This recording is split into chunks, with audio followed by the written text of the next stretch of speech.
Hello guys and welcome back to a brand new video. Today is pre-contract season 4 episode 4. This is the penultimate episode for season 4.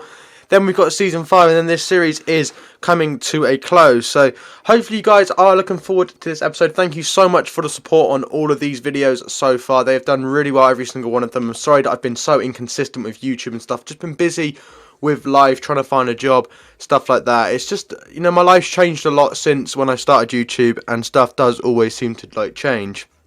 But yeah, we're going to jump straight on into it. You can see Gareth Bale is top of the list for the first player we're going to talk about. Obviously, these players will be about 4 years older than they are on the screen because I'm only in the first season, just showing you guys the players you can sign.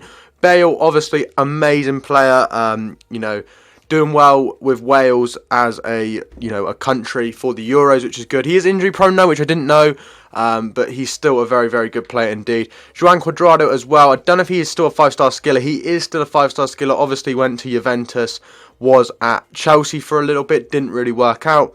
Patrick Herman the German. Everybody knows this guy if you're a FIFA fan and if you play FIFA. This guy's a bit of a legend since FIFA's been a thing, since Ultimate Team. Herman the German, pretty good player, 28 at the time, around that age. He'll be pretty good, can play on both sides as well. Kevin Volland, a player that I used to love using when I did a Hoffenheim career mode. I think that was last year, I did a Hoffenheim career mode off YouTube, so you guys didn't see it, but it was very, very fun, and this guy was a tank.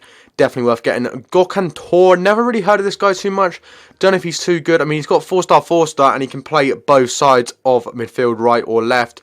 So that is awesome as well. Marco Reus, not much to be said about this guy. Again, like Bale, just one of them really good players in FIFA.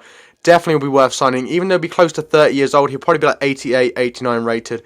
He can play cam as well. You can play him as a striker, you can play him on the right, you can play him on the left. It really doesn't matter. It says he can only play them two positions.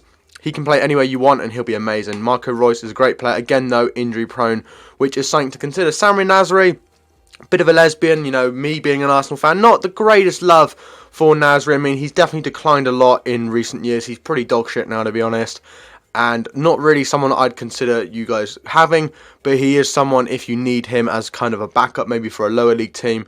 But by the 4th season, even if you are with a lower league team, I imagine you'd be doing better than someone like Nasri anyway. But Schürrle, someone who has gone down a little bit, 79 now. It's a bit of a shame, really. I used to love Schürrle last year in Ultimate Team. I used to play him as a striker, left forward as a striker. A lot of people used to obviously do that.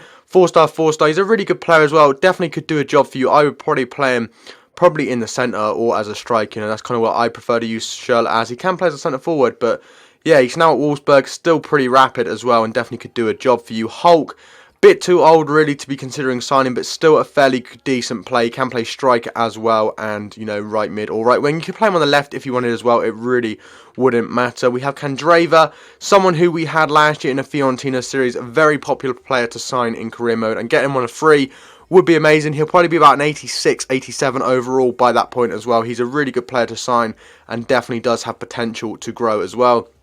Lucas, amazing as well, 22 years old. So by the time you get him, he'll be about 26, in his prime really, and he could be absolutely fantastic for you. So definitely do get Lucas. Pretty decent player. Does he have the 4-star? He does have 4-star skills as well. Definitely could do a job for you. He looks a lot older than he actually is, which is strange as well. Then we have Domenico Berardi. I don't know what I was trying to go for with that, but obviously we can't see too many of his stats. But he is a decent player as well. High-low work rates is absolutely amazing for a right winger.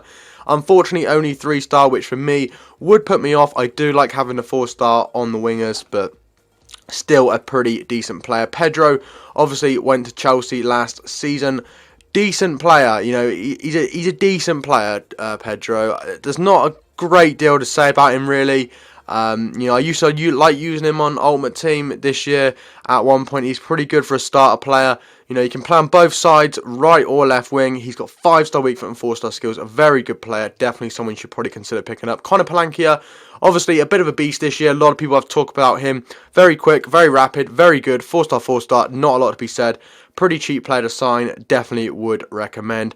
Nolito, don't really know too much about this guy, but he is again someone you could sign. Probably not going to be worth it due to his age, but still a potential. And Memphis Depay being the last one. Obviously, Manchester United hasn't really done much for Manchester United, to be honest. But 4-star skills, obviously. Shame he's not 5-star anymore. Only 2-star weak foot. Depay is a great player. He will grow. he could be good for you. You know, he's definitely someone you might want to look into. But that, guys, is going to be the end of this particular episode. We have one more episode to cover, the strikers of Season 4, and then it'll be Season 5. And then, as I said, this series will be coming to a close because we've covered all 5 seasons, which is as far as I wanted to go, because I feel like after Season 5, people don't really play much of the game anyway, much of career mode. But anyway, guys, thank you so much for watching this video. If we could smash over 10 likes for a change, that would be absolutely incredible. Thank you guys so much for all of the support shown on the channel. It means the absolute world to me, and it's really motivated me to get back into doing YouTube on more of a consistent basis. But that is all from me today. Thank you so much, and I will speak to you guys in the next video very soon. Peace.